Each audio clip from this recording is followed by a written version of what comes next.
2nd, 2017, and then it's a 12-issue series. It's unlike any story that I've ever written. It's unlike any story that Gary's ever drawn. The last comic book I wrote was DC Universe Rebirth #1. There's a piece of that book that relates to the story DOOMSDAY Clock that I'm doing with Gary Frank and Brett Anderson, and that is, we hinted that somebody had been messing with time, somebody's experimenting with time in the DC universe, and we reveal a hint that that is Dr. Manhattan. There's kind of a temporal anomaly in the Batcave, a chronal explosion, and there was an object that came out of it. And Batman uncovered it, he pried it loose from this cavern wall, and as he pulled it out, the big image was Batman holding comedian's smiley face button.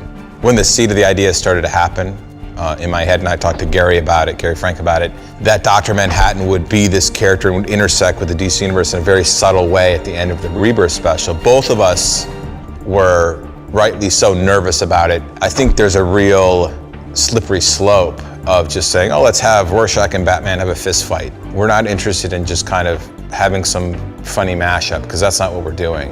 What we're trying to do is take the philosophy and the tones and the thematics of Watchmen and some of the subjects they dealt with. And Watchmen has a very specific thematic and viewpoint, and the DC Universe has several, but ultimately one.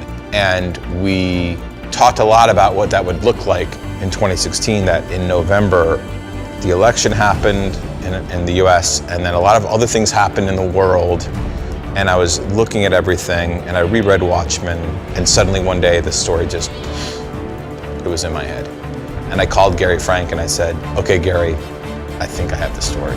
And he was like, okay, let me hear it. And I pitched it to him, and he said, I have to draw that story.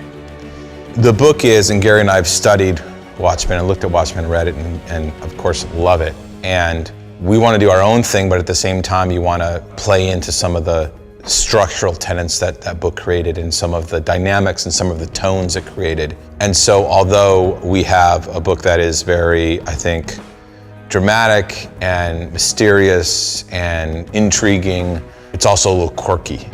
The characters are a little off, the characters that we're playing with. And it'll be very apparent in issue 1. There's a bit of humor to it, I think, in a very odd way. But our main word, if there's one word for it, is thought-provoking. And we want people to think about it. They can think about it in fun ways, they can think about it in serious ways, but whatever's happening when they're reading the book and they're in the book, or when they reread the book, that they'll really just think.